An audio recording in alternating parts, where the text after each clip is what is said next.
yeah, maybe we can make this work.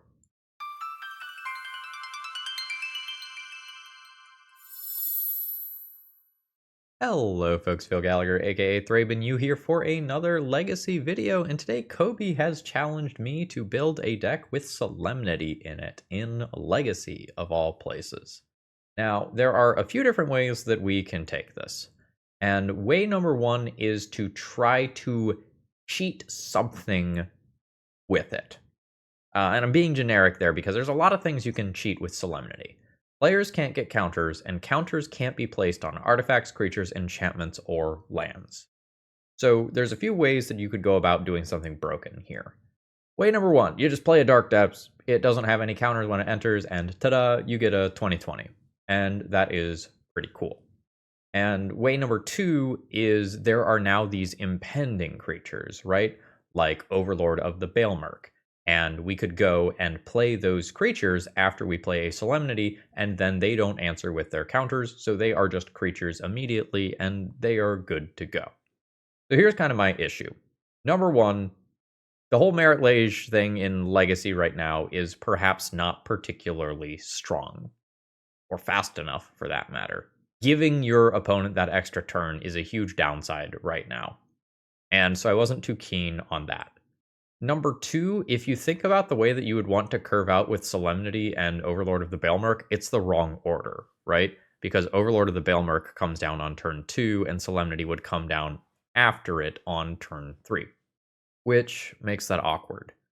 So instead, we are going to try to go a prison route here. And I don't necessarily think it is the best time to be trying to lock your opponents out in Legacy, but we're going to give it the old college try. Solemnity combos with cards like Nine Lives and Phyrexian Unlife. So let's read Nine Lives here. It's hexproof, which is why we're going to try to play it over Phyrexian Unlife, because Brazen Borrower is dumb, and Boseiju is running around the format too, and there's other stuff like Prismatic Ending as well. Anyway, if a source would deal damage to you, prevent that damage and put an incarnation counter on this enchantment. When there are 9 or more incarnation counters on this enchantment, exile it. When this enchantment leaves the battlefield, you lose the game. So here's our game plan. Opponent plays a big Merit Lage, whatever, we'll take some hits from it. Opponent plays a big Murktide, whatever, we'll take some hits from it. And then our goal is to further assemble Solemnity to keep the counters from being placed on 9 lives. And that is our soft lock on the game, and then we will eventually produce a ton of mana and win with a Destiny Spinner in game 1, or potentially Helm of Obedience combo in the post-sideboard games. More on that in a second. There are a couple of interesting things here about trying to do an Enchantress deck. Number one, you have to solve the problem of how am I staying alive in a graveyard format? And my answer to that was we main deck for Rest in Peace, and we hope that that steals some free wins. Otherwise, we can just cast a 9 lives, and that does keep us alive versus the Tamios, or Tamio's a bad example, I suppose, versus the Murktide Regents and the Barrogoyfs and the other hard-hitting creatures of the world. It doesn't matter if our opponent has an Atraxa in play if this sort of thing is happening. Another interesting thing that we can do, and this is a bit experimental, is I'm going to try United Battlefront. This is a collected company style card for non-creature, non-land permanents, which in our case is mostly enchantments. So we're going to look at the top 7 of our library and put 2 of them into play with mana value 3 or less, and then the rest go on the bottom of our library in a random order. We are not going to have trouble making mana with this deck, especially after the first couple of turns when Serra's Sanctum is active. And so in theory, United Battlefront can find us 9 lives and Solemnity at the same time, or perhaps find a tutor for one of them and the other one. We are going to have a little bit of removal here to take opposing creatures out of the way. I'm going to muck with these fetch lands a little bit, because I have a Spicy Bayou in the sideboard so that we can cast a Doomwake Giant. We really want to be able to remove things like Orcish Bowmasters, and while we do have targeted removal for that, just getting to say no to Bowmasters and all the little orcs at the same time sounds pretty good. and it will be a little bit more castable than you might think. Let's pop in another green fetch land here, and let's just change that outright to a Savannah. I didn't have one of those in the deck yet. Bam, perfect mana base, probably. So as far as the post-sideboard games go, Rest in Peace is incredible versus any Reanimator style deck list. If you resolve that, it shuts off the Murktides, it shuts off the Baraglyphs, it shuts off the Reanimates, but you do have to get to that. So I am going to overload on these anti-graveyard effects and then play some copies of Helm of Obedience. Note that we are probably not going to board in our Helm of Obediences and Stony Silences at the same time. Notably here, there is some argument for this just fully to be Null Rod because it is more castable, and the white pip can be a downside versus something like Ugin Eye of Storms. But I think given the fact that the enchantments literally will cantrip sometimes multiple times in this deck, gives the nod to Stony Silence being the correct call. So with that, let's go ahead and hop into a video here, folks. If you need any Magic cards, please consider checking out my sponsor, TOAMagic.com. They're awesome. They've treated me well. Promo code ThrabenU will save you a ton of money on your order, 5%, no matter how much your order is, and you always get free shipping when you order from them. And good customer service. That's free too. If you're heading into an in-person event, look for this purple banner, and there's usually great deals underneath it. And last thing before we get going here, I'm trying to get my analytics up because I have some very expensive house repairs that I need to do. So please consider leaving a like, a comment on the video, subscribing to the channel if you haven't already. All of that stuff is going to help me out a lot right now. Thank you. All right, let's battle. Honestly, I think I'm just gonna keep this. A lot of times I don't keep hands that are missing an Enchantress effect. So this is Schrodinger's Enchantress effect. It might be an Enchantress effect. We've got Tundra Ponder. We could be looking at a Bant Nadu deck of some kind. We could be looking at a Jeskai Wizards deck. We will wait for a little bit more information. And probably just playing Wild Growth on turn 1 no matter what. So yeah. And yeah. And opponent passes the turn. There was a little bit of a funny pause there. I'm just going to keep it in the back of my mind that it is possible that my opponent has a daze. This is cool for forcing enchantments through counter spells. I don't know how keen I am on playing this turn into like open Swords to Plowshares mana. I think I am just going to jam Rest in Peace. And I'll probably shut off something in my opponent's deck. Whether it's Snapcaster Mage or, you know, a Cephalid Illusionist combo or a Murktide Regent. Yeah, opponent is saying no to that. What did that pitch? That pitched a Ponder. So now opponent gets a chance to manipulate their deck. I have Unthin Ice for if my opponent is just doing Murktide Regent crimes. And opponent fetches. And we are in Bant colors. So I can just die here. It is fully possible for land drop Cephalid Illusionist to just come down immediately. Cool. So yeah, so that was my turn 2 main deck hate card for this strategy being countered into turn 3 combo off.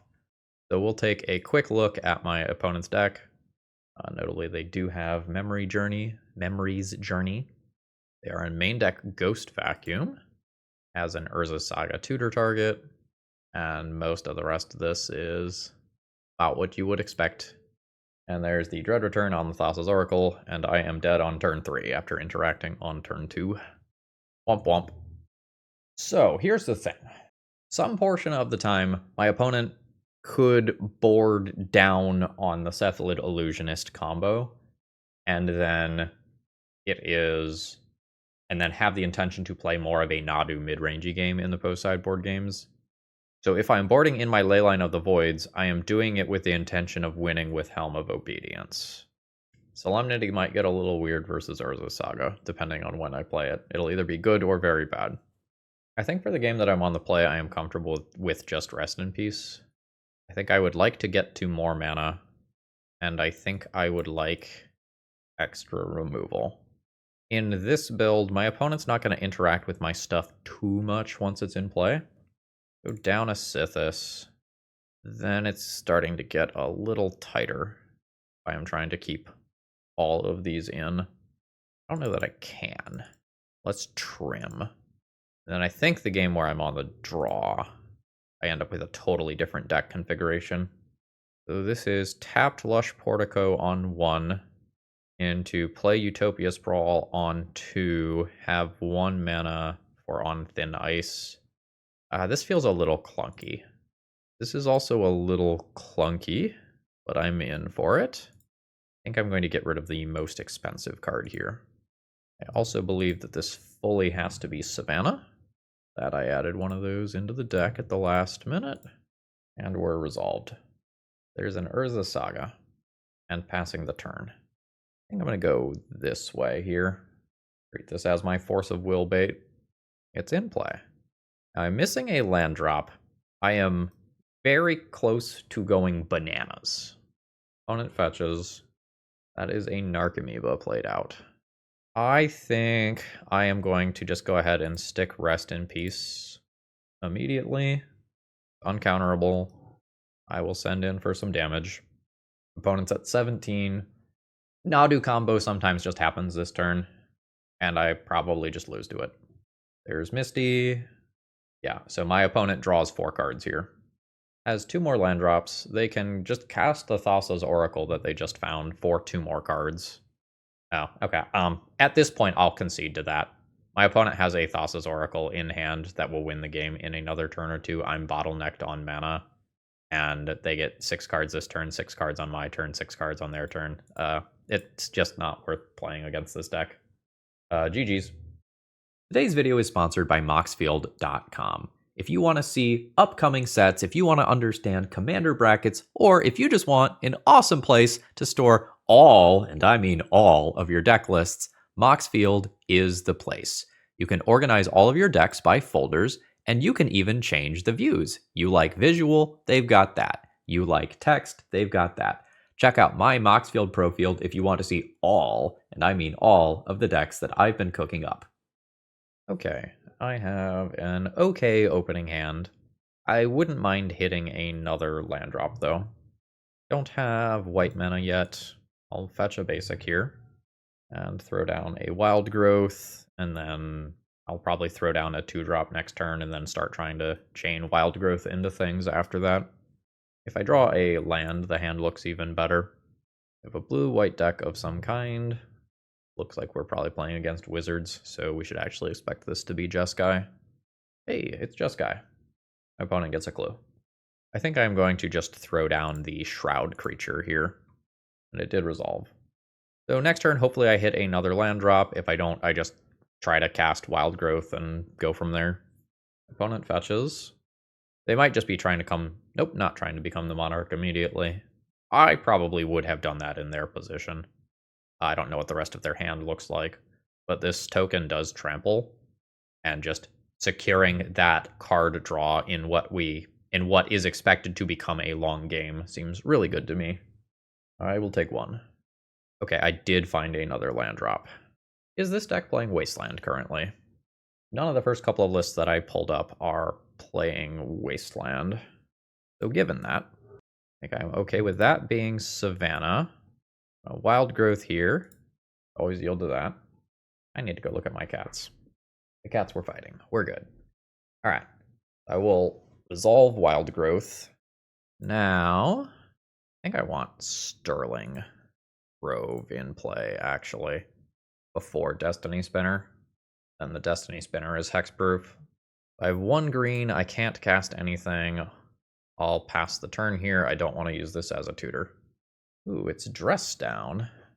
That removes Shroud on my Enchantress. That's actually pretty annoying.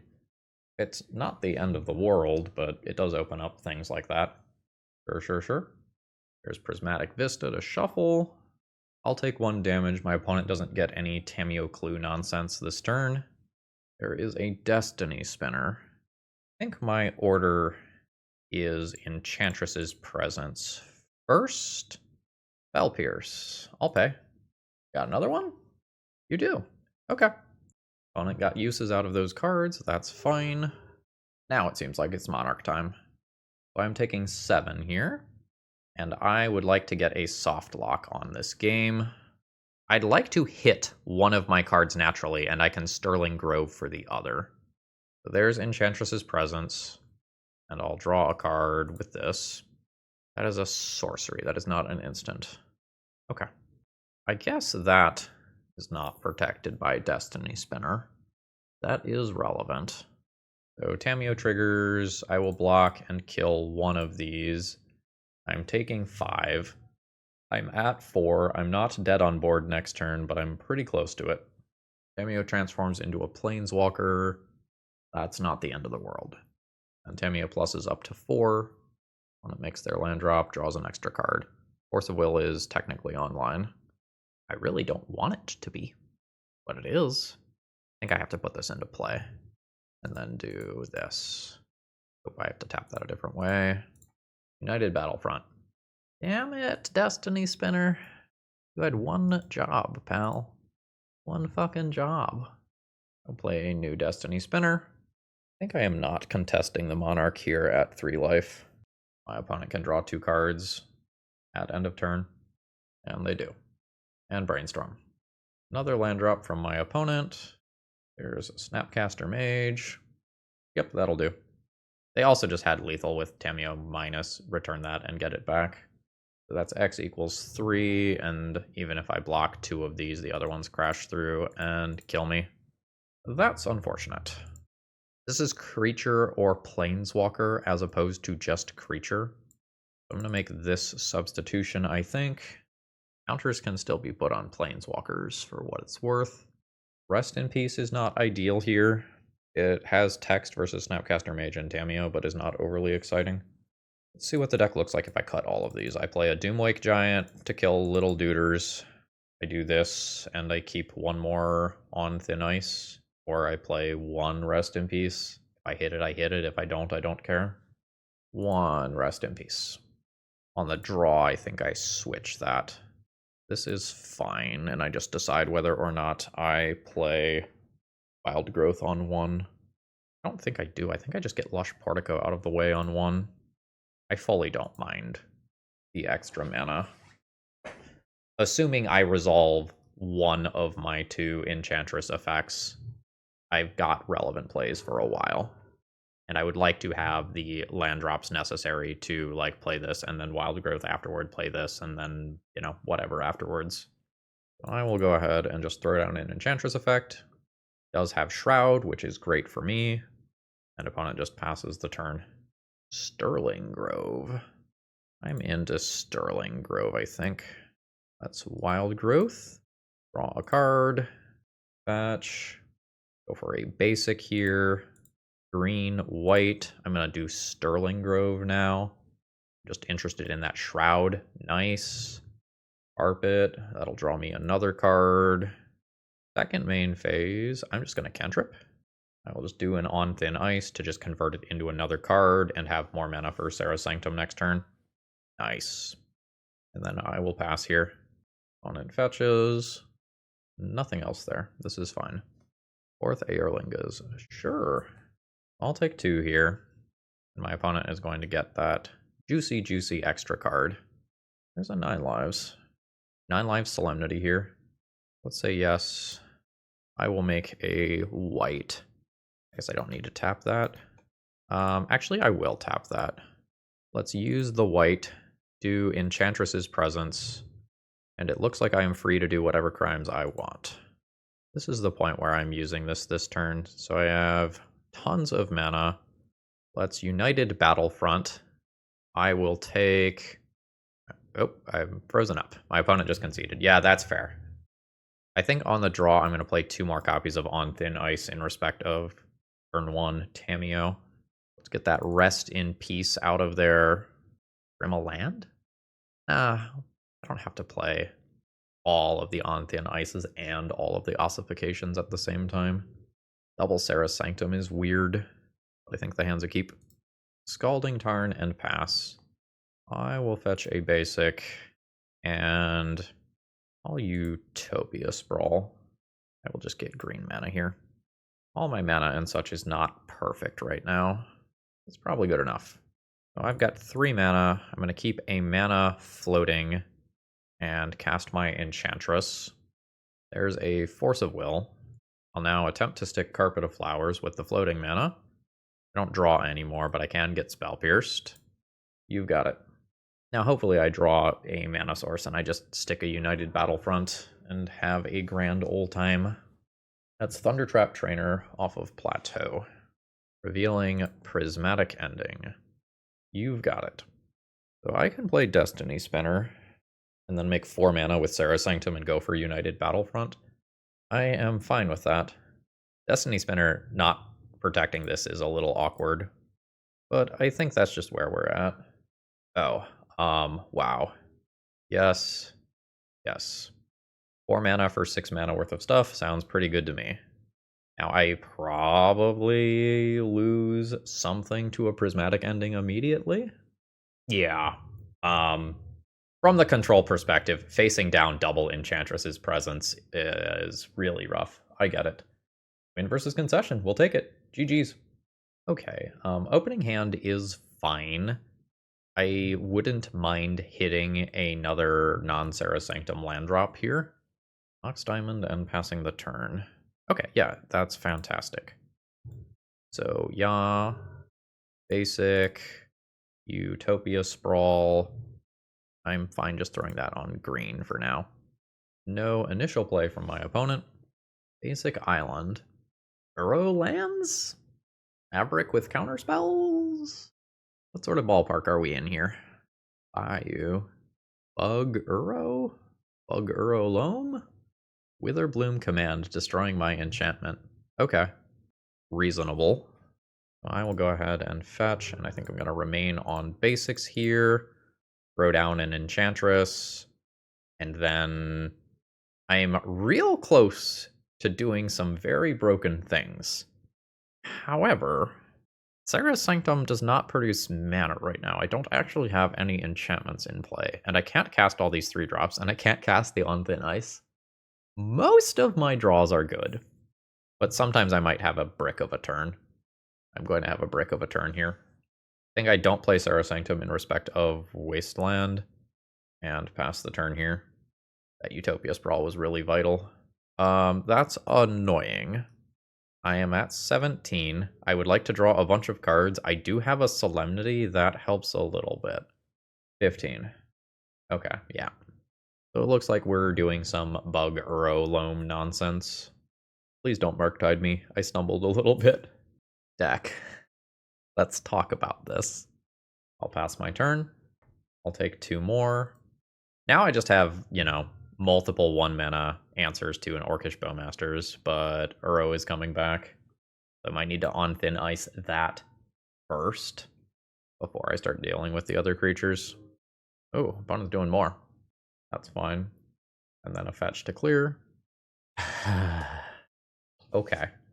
I am still going to respect Wasteland. I'm going to discard a Solemnity rather than play anything out here. What a disastrous string of draws on my end, though. I will take 8. I think I'm effectively dead if I miss this turn. There's Savannah afterwards. Oh my god. Yeah, I'm going to concede here. What a series of bricks. So any green enchantment, any land is a hit there. So there's a fair number of misses, but we missed a lot of turns in a row. Guess those as well. Although I think all of those were in my hand. Alright, I want Doomwake Giant here. Carpet of Flowers is medium. My opponent is going to have a decent number of lands that are not actual factual islands. I don't mind extra removal spells for Bowmasters. That feels like a defining card of the matchup. Solemnity has real text versus Bowmasters. 9 Lives has real text versus Uro. I'll go... I think I go down Sterling Grove. And then maybe Sithis is just very easy to answer. Could get Wastelanded and die. So Savannah Wildgrowth is then Argothian Enchantress. No immediate follow-up that turn. The non-basic land makes me very nervous. I think I'm still going to keep it. I have 2 Enchantress effects and 1 other top-end card here. But Wasteland is beyond devastating. Deafening Silence is fine. So this is specifically more than 1 non-creature each turn.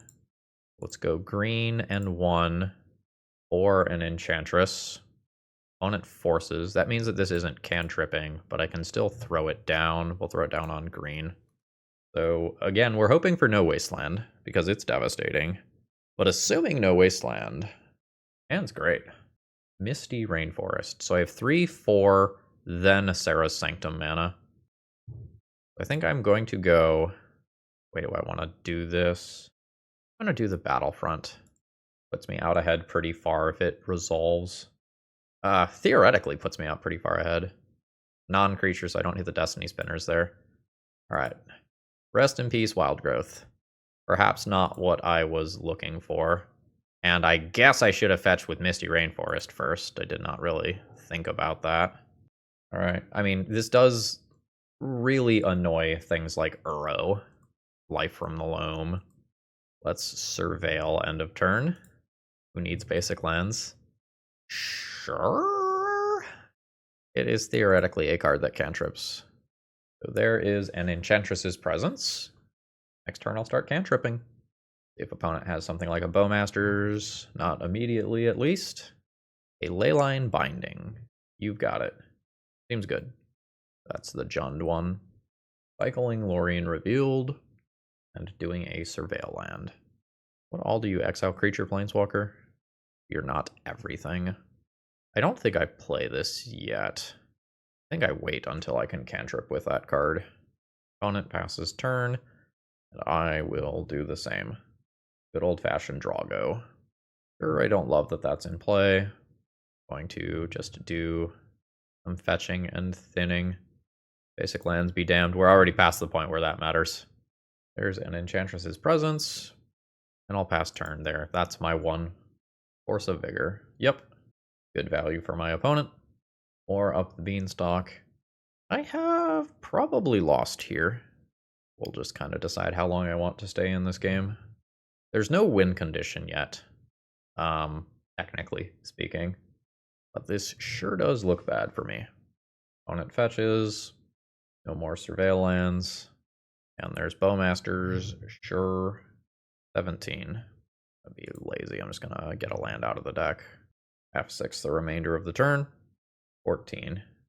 There's an Uro. I can hit one of these 2 creatures already with Ossification. The other with On Thin Ice. Let's attempt to get rid of a Bowmasters. Success. End of turn Brainstorm, just filtering the mana. Or rather, using the mana. Filtering into different cards. Not enough cards in graveyard for Uro yet. 13. There's a Tamiyo. Which at this point, any 5-drop flips. Yeah. I think this is about the point that I can safely tap out. Like, my opponent with a full grip, Uro in graveyard, and active Tamiyo probably gets this one. GG's. Alright. Opening hand is fine. I have a piece of acceleration on turn 1 into an Enchantress effect on turn 2. Are we dead on turn 1? It's white mana. It's just a fucking Boromir. That's a 3/3. I don't give a shit about that. There's Utopia Sprawl. Might actually be doing white here in respect of just casting a fair 9 lives versus this deck. It is white-red initiative. There's a Caves of Chaos Adventurer. Is this damage or loss of life or just damage? It is just damage. That's something to keep in mind here. I believe in the cat card. 9 lives. So, opponent goes to Forge. Has a bunch of power in play. Opponent reveals Chalice of the Void. Chalice of the Void on 2 is a little problematic. I think that is what my opponent should do in their position. I don't know the contents of the rest of their hand, but they don't have that many cards. They disagree. Archon of Ameria. That's 1 spell per turn. And this is 1 spell, period. So I don't get to cheat it like I do Deafening Silence. So, basic lands are good. Here's Solemnity, damn it. Oh, that's very good, though. On Thin Ice and Utopia Sprawl.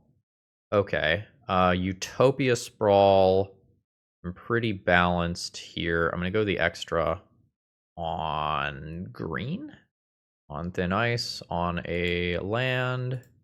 Utopia Sprawl, on a land. On Thin Ice trigger, take out Archon. Cool. So now, on a slightly longer time scale, I have Argothian Enchantress into Sterling Grove. Sterling Grove tutors Solemnity. And then I've got the soft lock on the game. 4 counters here. Fuck you, Archon! Now I just have to play Sterling Grove this turn and tutor on my opponent's turn, which is fine. Opponent goes to Archives. 9 Lives doing a very good, what is it? Not Ghostly Prison, Solitary Confinement impression. There's a Caracas. That's a Seasoned Dungeoneer. I need to draw this. I need to put this on top right now. I have 9 lives, so I want Solemnity. I need to do that right now because of Anointed Peacekeeper being the hit off Throne of Dead 3, which did not happen. So, there is Solemnity. I have a soft lock on this game, but my opponent can still weasel through this. We're not out of this yet. Opponent can send their creatures in, that's fine.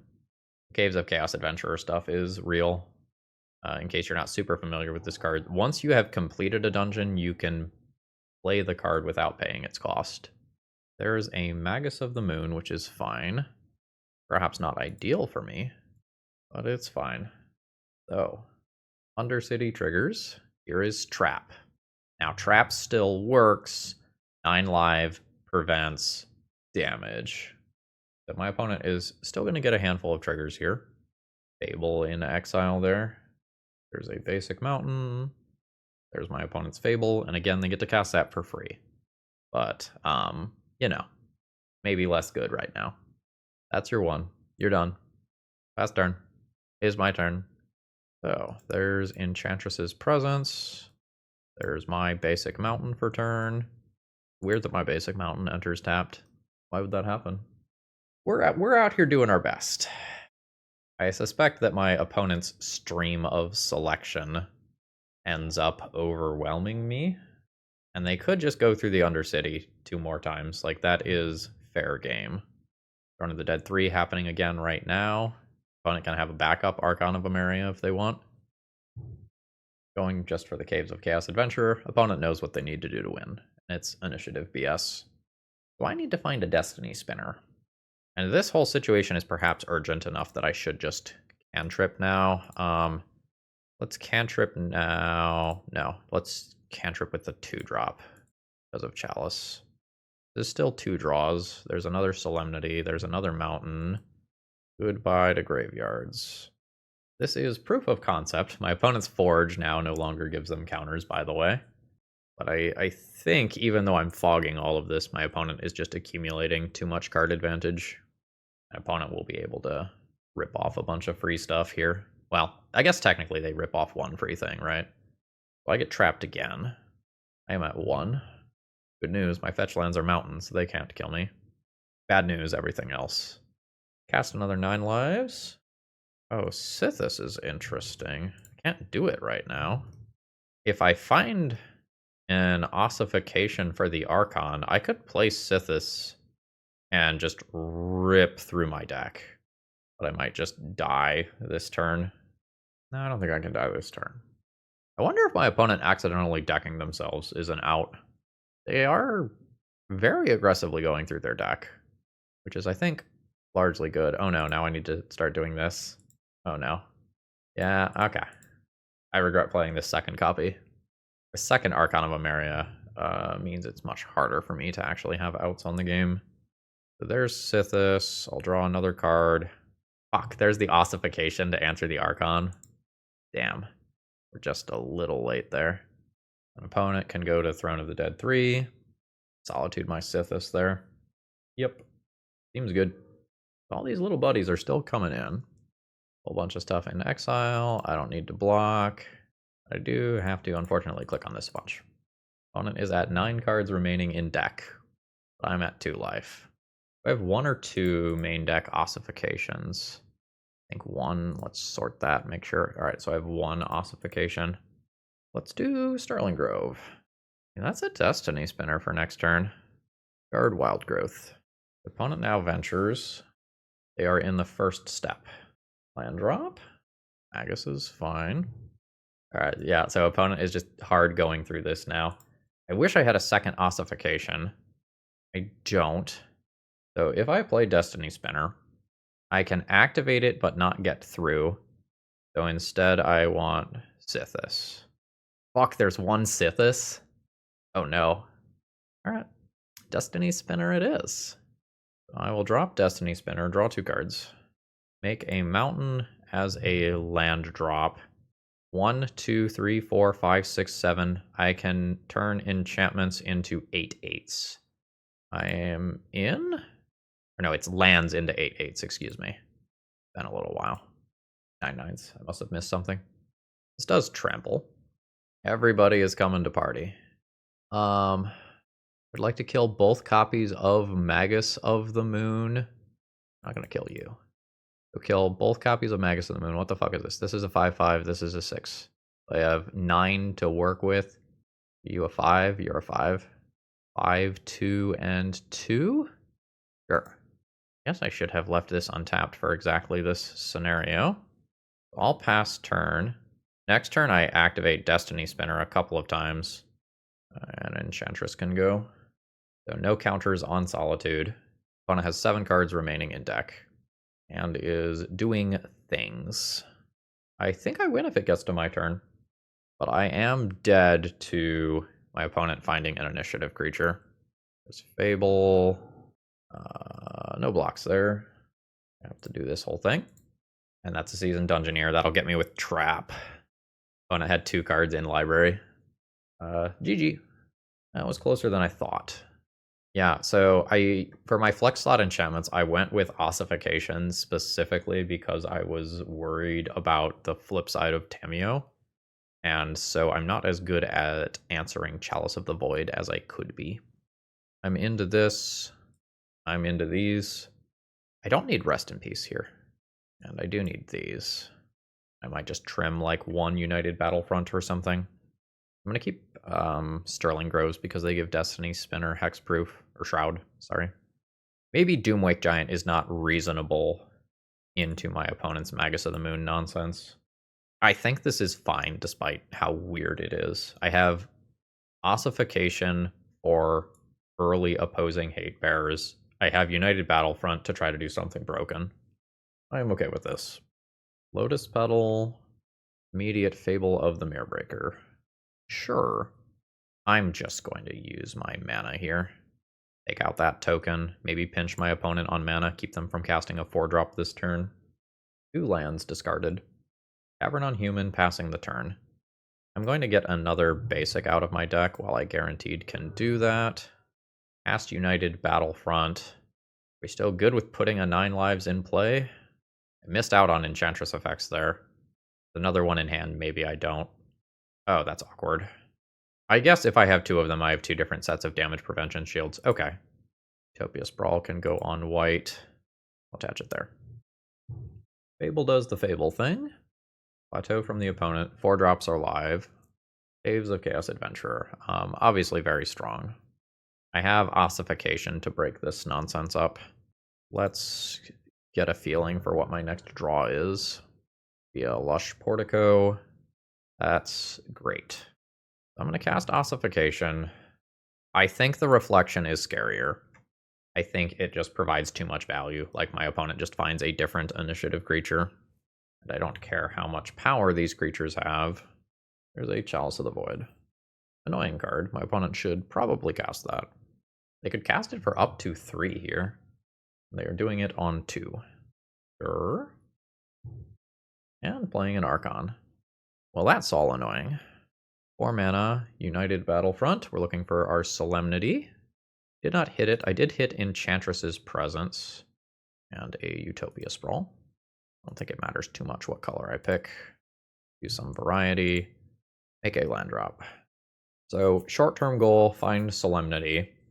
Long-term goal, don't die to Undercity. Another Archon, annoying. There it is. I will play a new 9 lives, because my Enchantress is not doing me any good right now. And on Thin Ice. I can't cast it this turn because of the Archons. But I can work through 1 Archon next turn. Solitude on attack, which is fine. Up to 6 counters on this one. Still have some time. On it going to 12. That is a chalice on 3. Sure.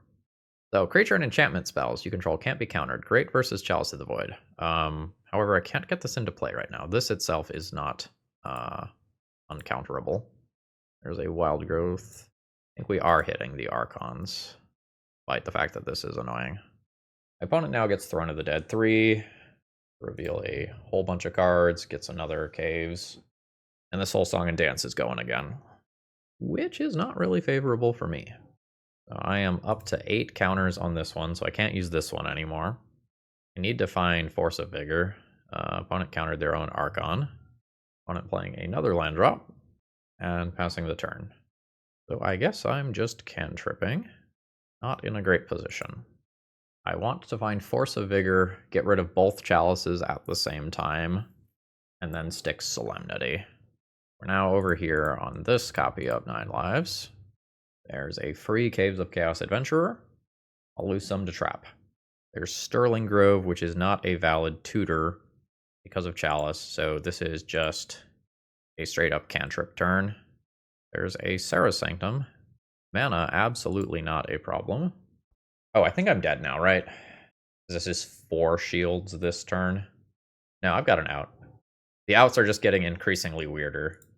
So now it needs to be like a 9 lives into a Force of Vigor as the draw. No, that's not going to do it either. No, that does it. 9 lives into Force of Vigor. Otherwise, I think I'm dead. There's a new Throne of the Dead 3. Mighty Simian Spirit Guide. Oof, we might have to concede to that one. Okay. So, that takes out Archon. I can play more spells. So this is a cantrip. Yeah. Fucking Solemnity. We're so close. Force of Vigor, please. At what point do I tap this? I don't think yet, but soon. So let's do this now. Yeah. Sithis. Draw a card. Alright, let's thin. I think we're at that point. I don't think I'm mana bottlenecked. New 9 lives. Trigger. Ossification.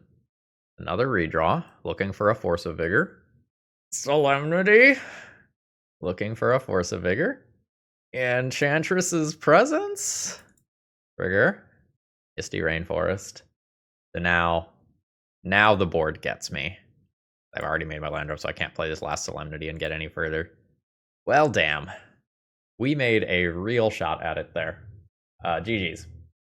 Alright, final round here. Looking to put another win on the board. This has no mana. Easy mulligan. This has no source of card advantage here. I think I am going to 5. Opponent says hello and good luck. Thank you. I will need it. 5-card hand. 5-card hand is not good. I think I will keep 5 rather than go to 4. 1 copy of Rest in Peace is going to go back, and I'll keep a 9 lives. That could buy me time in a fair capacity. Let's ramp. We've got an Urza's Saga gamer over there. A Mox Opal. A Bauble. Petal. Any payoff this turn? Any sort of Emery stuff? Tamiyo. You've got it. And Pithing Needle. Destiny Spinner is probably the card that you name blind here. Enchantress's Presence is cool. That is exactly what I need to come back from this mulligan.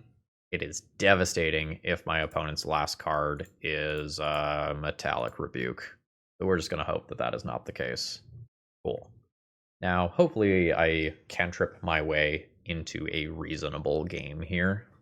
Saga ticks up. We maybe won't know for a couple of turns whether or not my opponent has Painter combo in their deck. That will be a real fear here. Ancient Tomb. I don't think I need to play 9 lives immediately. I think I'm going to go Rest in Peace immediately, take my redraw, and see if I can get something playable.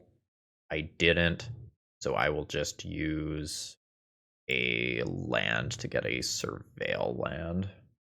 And then maybe we can start thinking about turtling up with 9 lives, assembling Solemnity, all that jazz. I will go ahead and fetch here in case there is another Pithing Needle. Grab Lush Portico. That's more than fine. Oh, it's the boots. That's a lot of damage. I don't think I realized quite how much damage that was going to be. I guess good thing I didn't fetch again. Oh, fuck, Tamiyo. Did I just die from 18? Good God. I guess that was countable. But holy shit. Tamiyo's a stupid magic card. Confirmed. Alright, let's assume that more removal is good. I think I'm not going to be doing the rest in peace thing here. That makes some room. United Battlefront helps dig for Stony Silence, which is cool. My opponent is probably not interacting with my enchantments much. I'm going to cut Sterling Groves, and I think call that good. My opponent probably has enough non-island lands that I don't want to think about something like Carpet of Flowers. Okay, opening hand does not have enough mana. This is an easy mulligan despite the fact that it does have 9 lives Solemnity. This opening hand has nothing going for it. We're unfortunately going to 5 for the second time this game. This is fine. I don't get to keep many cards here. So I think I am keeping my combo and the mana to get to it.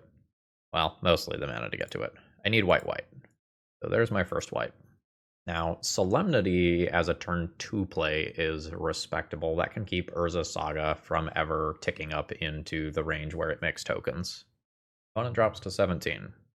And we have another turn 1 Tamiyo. And a bobble. Opponent takes a little peek. I believe that I am willing to let that Tamiyo draw 1 card. To put this in play now and not let Urza Saga ever get counters.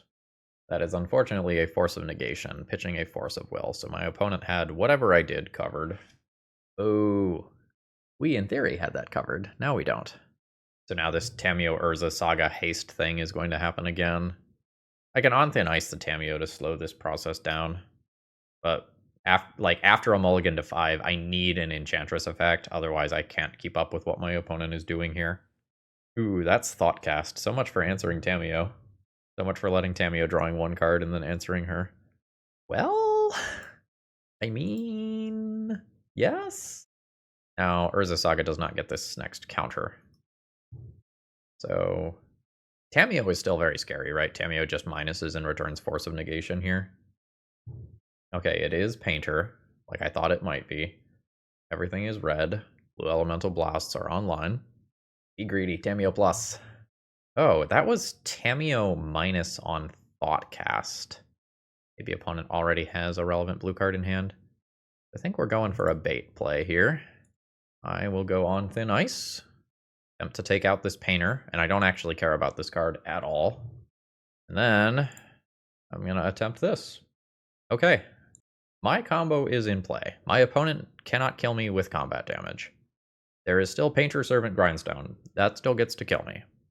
There's a Grindstone. There's some boots. So now the Thoughtcast from last turn is online. Lotus Petal. I think opponent passed the turn without using Tamiyo, which is cool for me. This is fine. Even though it doesn't do anything immediately. It's just doing it now gives my opponent fewer opportunities to actually counter it, like with cards drawn later. Oh, I wonder if my opponent thinks their Tamiyo can't. Okay, they figured it out. There's an Emery. Ooh.